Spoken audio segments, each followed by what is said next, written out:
श्री स्वामी समर्थ। मी प्रांजली।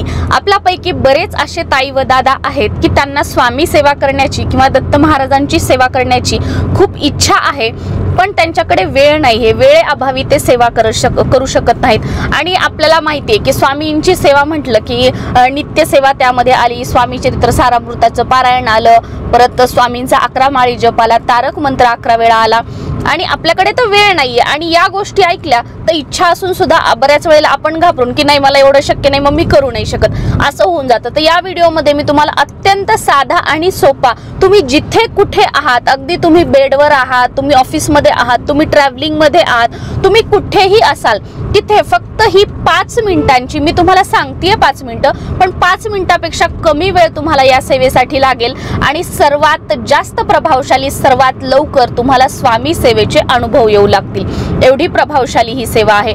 त्यामध्ये दुसरे ताई व दादा असे आहेत की आम्हाला स्वामींची सेवा करायची आहे, पण आम्ही नवीन सेवेकरी आहोत, तर आम्ही सेवा कशी करायची? आमच्या घराजवळ किंवा आमच्या गावामध्ये केंद्र नाहीये, आम्ही केंद्रात जाऊ नाही शकत, आमच्याकडे नित्य स्तोत्र मंत्र पुस्तक नाहीये, आमच्याकडे स्वामी चरित्र सारामृताचं पुस्तक नाहीये, मग आम्ही सेवा कशी करायची? आम्हाला जे मंत्र स्तोत्र आहेत हे बोलता येत नाहीत, आम्ही नवीन आहोत, मग आम्ही सेवा कशी करायची?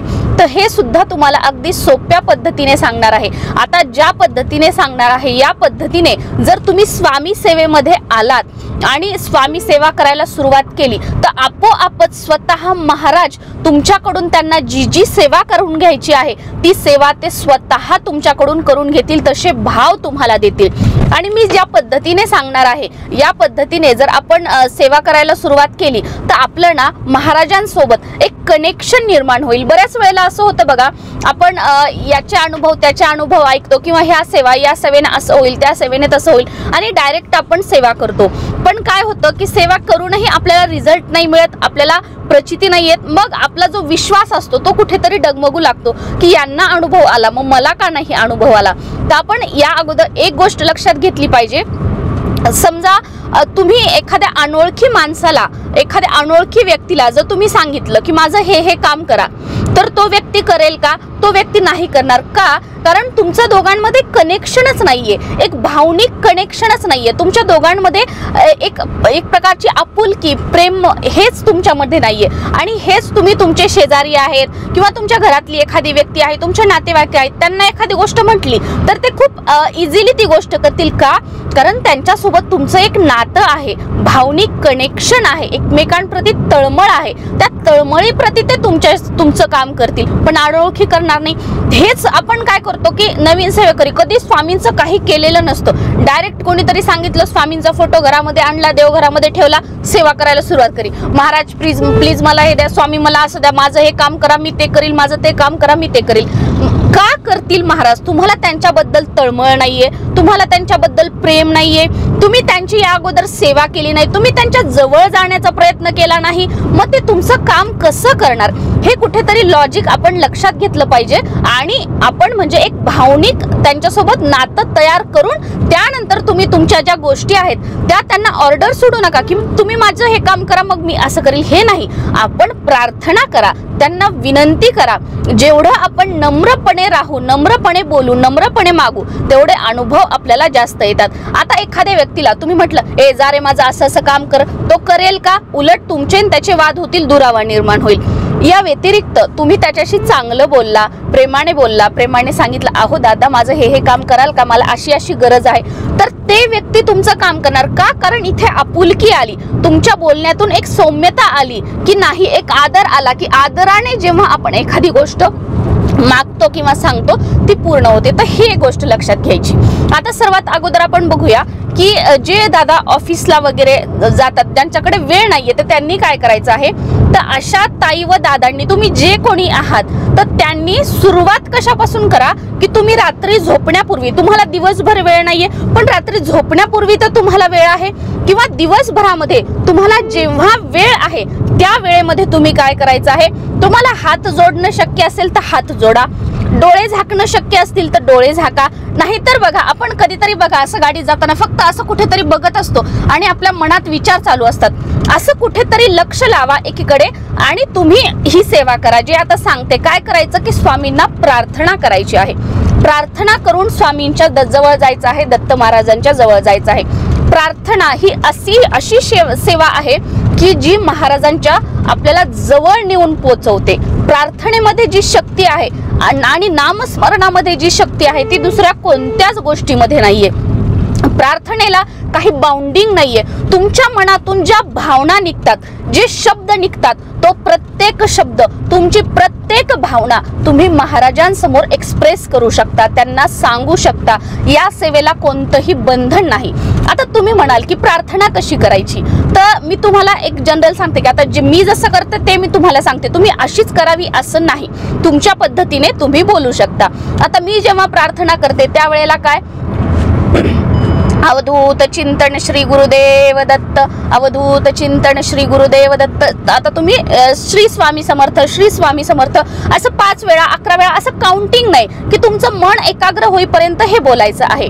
अवधूत चिंतन श्री गुरुदेव दत्त, श्री गुरुदेव दत्त। आता तुम्हाला वाटलं की माझं मन एकाग्र झालं आहे, दत्त महाराज मी तुमची एक छोटीशी सेवेकरी आहे। दत्त महाराज मी आजपासून तुमच्या सेवेला सुरुवात केलेली आहे। वेळेअभावी तुमचं जे काही आहे तर सुरुवात तुम्ही सांगा, आणि जेव्हा तुम्ही कंटिन्यू 8 दिवस 4 दिवस केलं आहे तर त्याच्यानंतर तुम्ही आपल्या प्रार्थनेमधले शब्द जे आहेत ते बदलू शकता। मी सुरुवात सांगत आहे, आजपासून आपल्या सेवेची सुरुवात केली आहे। आता मी दत्त महाराजांची सेवा करते म्हणून माझ्या तोंडात दत्त महाराज येईल। आजपासून मी तुमच्या सेवेला सुरुवात केलेली आहे। महाराज तुमची सेवा माझ्याकडून करून घ्या, तुमच्या चरणापाशी मला जागा द्या। महाराज हे आयुष्य जगत असताना खूप संकट आली, खूप अडचणी आल्या, आणि त्या अडचणी ती संकट पार करून मी तुमच्या पायाजवळ, तुमच्या चरणांजवळ येऊन ठेपलेलो आहे। दत्त महाराज हे आयुष्य जगत असताना ज्या आता गोष्टी आहेत, जे दुःख आहेत, जी संकट आहेत, त्यांना मी तोंड नाही देऊ शकत। मी कुठेतरी कमी पडलेलो आहे। महाराज मला मार्ग दाखवा, तुम्ही मला जो मार्ग दाखवाल तो माझ्यासाठी योग्य असेल, तुम्ही जी दिशा दाखवाल ती माझ्यासाठी योग्य असेल। दत्त महाराज हे आयुष्य जगत असताना मला चांगल्या लोकांची संगत लाभू द्या, मला चांगल्या विचारांचे लोक मिळू द्या। माझ्याबद्दल माझ्या मनात कोणाबद्दल वाईट विचार येऊ देऊ नका, आणि माझ्याकडून आजपर्यंत जर कोणाचं मन दुखलं असेल, कोणाचं वाईट झालं असेल तर त्याबद्दल मला क्षमा करा, आणि ज्याचं मन दुखावलं आहे, ज्या व्यक्तीला माझ्यामुळे त्रास झाला आहे, त्या पवित्र आत्म्याची सुद्धा मी अगदी मनापासून क्षमा मागतो किंवा माफी मागते, हे बोलायचं आहे। किंवा अजून तुम्हाला जे म्हणजे ह्या भावनेमध्ये आपण जे सगळं काही बोललो ना ते बोलायचं आहे। या पद्धतीने प्रार्थना करायची आहे। 2 मिनिटं 3 मिनिटं 5 मिनिटं टायमिंग नाही, काही नाही, तुम्ही ह्या प्रार्थनेपासून सुरुवात करा, बघा तुम्ही महाराजांच्या खूप जवळ जाऊन पोचाल। आता जे नवीन सेवेकरी ताई आहेत की आमच्याजवळ पुस्तक नाहीये, काही नाहीये, पण आम्हाला सेवा करायची आहे, तर तुम्ही नामस्मरणापासून सुरुवात करा। की तुम्ही स्वामी चरित्र आणलं, तुम्ही ते वाचायला सुरुवात केलं म्हणजे स्वामी तुम्हाला लवकर पावणार, आणि तुम्ही नामस्मरण केलं म्हणजे तुमचं काम जे आहे ते उशिरा होणार, स्वामी पावणार नाही, असं काही आहे का? अजिबात नाही। तुम्ही नामस्मरणापासून सुरुवात करा। श्री स्वामी समर्थ, श्री स्वामी समर्थ, श्री स्वामी समर्थ। तुमच्याकडे जपमाळ नाहीये नसू द्या, तुम्ही टायमिंग लावा मोबाईलवर, एक 10 मिनिटाचा 15 मिनिटाचा टायमिंग लावा, आणि तुम्ही या मंत्राचं चॅन्टिंग करा। तुम्ही जसं जसं मंत्र चॅन्टिंग करत जाल तसं तसं स्वामींची सेवा तुम्ही करत जाल, तसं स्वामींना तुमच्याकडून काय सेवा करून घ्यायची आहे तसे भाव तुमच्यामध्ये निर्माण होतील। आपोआप तुम्हाला कुठेतरी केंद्र सापडेल, कोणी ओळखीचं सापडेल, तुम्हाला पुस्तक मिळेल, आपोआप सगळ्या गोष्टी होतील। पण ते पुस्तक मिळत नाहीये म्हणून मी तोपर्यंत सेवाच करणार नाहीये, हे चुकीचं आहे। तुम्ही नामस्मरणापासून सुरुवात करा। ज्याला एखादी गोष्ट करायची आहे तो त्या गोष्टीला फाटे फोडत नाही, नाही मी पुस्तकापासूनच करणार, नाही मला स्तोत्र मंत्र पुस्तकच हवंय, नाही मला स्वामींच्या 11 गुरुवारचं पुस्तकच हवंय, नाही। तुम्हाला ठीक आहे स्वामींचे 11 गुरुवार करायचे आहेत ना, प्रार्थना करा, स्वामी माझ्याकडे हे पुस्तक नाहीये, फक्त मी उपवास करणार, स्वामींचं नामस्मरण करा, स्वामींची कृपा होईल, तुम्हाला आपोआप पुढच्या स्वामींच्या गुरुवारपर्यंत पुस्तक मिळून जाईल। म्हणजे सुरुवात तर करा, त्यांच्याजवळ पोहोचण्याचा प्रयत्न तर करा, आपोआप ते तुम्हाला हात देतील, तुमच्या हाकेला ते प्रतिसाद देतील। पण तुम्ही पाऊल तर टाका, या पद्धतीने सुरुवात करा, नक्की तुम्ही स्वामी सेवेमध्ये टिकून राहाल आणि तुम्हाला अनुभव सुद्धा खूप चांगले येतील। श्री स्वामी समर्थ।